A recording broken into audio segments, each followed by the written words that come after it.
오를 때 3배, 내릴 때도 3배, 혹은 오를 때 2배, 내릴 때도 2배. 키움증권 연간 상위 매수 종목에 꼭 들어있는 레버리지 ETF들. 이러한 레버리지 투자를 하기 위해 우리가 꼭 알아야 할 것들에는 어떤 것들이 있을까요? 먼저 ETF란 Exchange Trade Fund의 약자로 문자 그대로 상장지수 펀드라는 뜻입니다. 쉽게 이야기해서 각 개별 종목 여러 개를 하나로 묶어서 저렴하게 거래할 수 있는 일종의 종합 모음집이라고 생각하면 됩니다. 지난 시간에 이야기한 S&P 500 지수에 투자하고 싶다고 했을 때 500 종목을 우리가 모두 산다고 생각하면 비용도 너무 비싸고 때때마다 편입되고 편출되는 종목들을 관리하기 매우 어려울 것입니다. 그렇지만 S&P 500 종목의 수익률을 추적하는 ETF를 구매한다면 알아서 리밸런싱 해주고 500 종목을 몽땅 사는 것보다 저렴한 가격에 구매할 수 있습니다. 또한 유망하다는 분야에 투자를 하고 싶은데 어떤 종목이 좋은지 잘 모르겠다면 이러한 분야의 좋은 회사들을 골라 투자하는 ETF가 대안이 될 수 있습니다. 레버리지 ETF란 이러한 ETF의 2배, 3배의 수익률을 따라가는 ETF입니다. 레버리지 ETF에 투자한다고 생각했을 때 추적하는 지수나 종목이 상승하면 그것의 2배, 3배의 수익률로 가져갈 수 있습니다. 하지만 떨어질 때도 2배, 3배로 떨어지기 때문에 변동성이 매우 큽니다. 오늘 소개하는 상품 중에는 ETF뿐만 아니라 ETN 상품도 있는데요. 기본적으로 원리는 비슷하지만 ETF와 같이 실제 그 종목을 운용사에서 담는 것이 아니라 해당 기초지수 수익률을 운용사에서 약속한다는 점에서 다릅니다.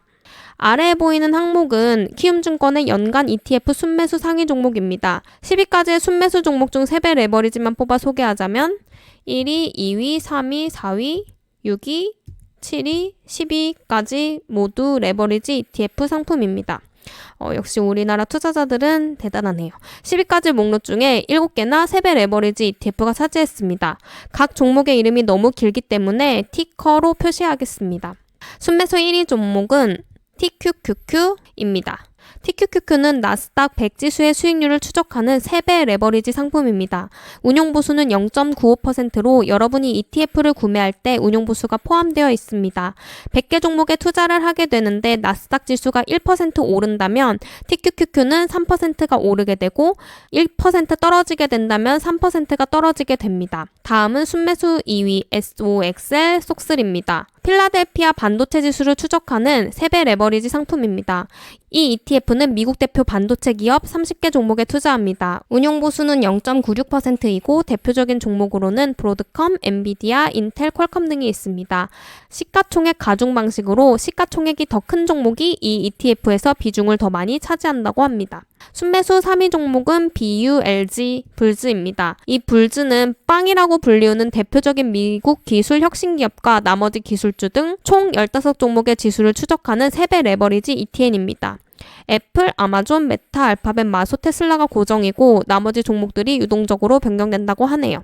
최근 아마존이 많이 떨어져서 변동폭이 매우 컸으리라 예상됩니다. 이 ETN은 시가총액과 관련 없이 모든 15개 종목을 동일 비중으로 투자하며 각 분기별로 종목을 교체한다고 합니다. 순매수 4위는 TECL입니다. 이 TECL은 S&P 500을 구성하는 기술주들로 구성된 지수를 추적하는 3배 레버리지 ETF입니다. 운용보수가 1.01%로 비싼 편입니다. 대표적인 종목으로는 애플, 마이크로소프트, 비자, 마스터카드 등이 있습니다. 순매수 6위는 FNGU입니다.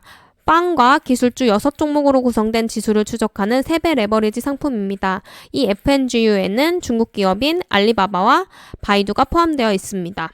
순매수 7위 종목은 라부입니다. LABU는 미국 내 바이오 테크 기업 186개에 투자하며 이 지수를 추적하는 3배 레버리지 상품입니다. 대표 종목을 적어봤는데 매우 생소하죠? 우리가 알만한 기업으로는 모더나가 ETF에 포함이 되어 있습니다.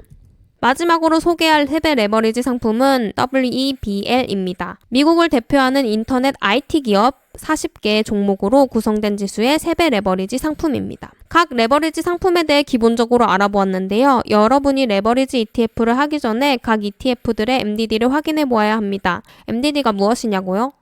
바로 고점 대비 최대 낙폭을 이야기합니다. 이 NDD 값으로 우리가 고점 대비 얼마나 빠졌는지 알 수 있습니다. 포트폴리오 비주얼라이저에서 MDD를 확인할 수 있는데요. 포트폴리오 비주얼라이저의 자세한 사용법은 다음 영상에서 알아보기로 하고 오늘은 MDD만 확인을 해보도록 하겠습니다. 먼저 첫 번째는 TQQQ입니다. TQQQ는 2010년에 상장을 했는데요. 마이너스 50%를 기준으로 봤을 때 50%에 근접하게 MDD가 내려간 적이 여러 번 있는 것을 확인할 수 있습니다. 최근 가장 낙폭이 심했던 때는 2022년 4월 30일에 마이너스 56.08%까지 MDD가 있는 것을 확인할 수 있습니다. 반토막이 수시로 난다는 점을 봤을 때 낙폭이 매우 심한 것을 확인할 수 있네요. 다음은 속슬입니다. 속슬 ETF를 보았을 때 아까 그 TQQQ랑 비교해보면 더 MDD가 심한 것을 볼 수 있습니다. 마이너스 50%를 기준으로 60% 이상 깨지는 적이 굉장히 많은 것을 확인할 수 있어요. 최근에는 67.29%까지 내려간 것을 확인할 수 있고요.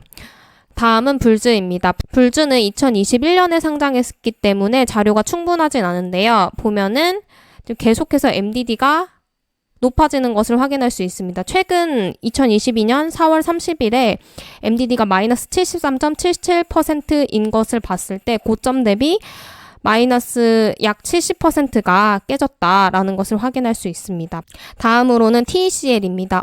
TECL도 굉장히 무시무시하네요. 마이너스 40% 이상 낙폭이 심했던 적이 여러 번 있었고 2010년도에도 있었고 2011년도, 2019년도에도 있었고 코로나 때는 마이너스 56.62%, 지금은 마이너스 51.43%까지 반토막 이상 수시로 빠지는 것을 볼 수가 있습니다. 굉장히 변동성이 심합니다. 다섯 번째는 FNGU입니다. FNGU도 2018년도에 상장했기 때문에 자료가 그렇게 충분하지는 않습니다. 2022년 4월 30일에 낙폭이 제일 큰 거를 볼 수 있는데 고점 대비 마이너스 74.08%나 하락한 것을 확인할 수 있습니다. 그 다음으로 LABU인데요. LABU가 제일 등락이 심한 ETF로 지금 확인이 됩니다. 마이너스 60%가 아주 수시로 깨지고 있는데 2016년도에도 굉장히 안 좋았고 2018년도에도 안 좋았고 2020년도에도 안 좋았고 지금 2022년도에 최대로 많이 빠지고 있는 것을 볼 수 있네요. 고점대기 낙폭이 지금 마이너스 93.55%입니다. 마지막은 WEBL인데요. WEBL도 2019년도에 상장했기 때문에 자료가 충분하진 않습니다. 마이너스 50%를 기준으로 봤을 때 2020년 3월 31일에 마이너스 49.65%로 낙폭이 있었던 것을 확인할 수 있고 지금 쭉 빠져서 고점 대비 하락률이 마이너스 81.25%인 것을 볼 수 있네요. 저는 이 3배 레버리지 상품의 MDD를 보여드리는 게 이렇게 심하니까 투자하지 마라 라고 하는 것은 아니지만 그리고 이 레버리지 ETF를 비난할 생각도 없고요. 하지만 여러분이 이것에 대해서 알고 투자해야 된다는 것입니다. 이것들이 상승할 때는 물론 하루에 10%도 오르고 15%도 오르지만 깨질 때는 마이너스 90% 이상 깨질 것을 각오하고 해야 된다는 점을 여러분이 알고 투자하셨으면 좋겠습니다. 다음 시간에는 포트폴리오 비주얼라이저를 활용해서 다양한 포트폴리오를 구성하는 방법도 알아보도록 할게요. 미국 주식에 대해서 궁금하신 점을 남겨주시면 영상 제작에 반영하도록 하겠습니다. 구독과 좋아요는 사랑입니다. 여러분 다음 시간까지 안녕.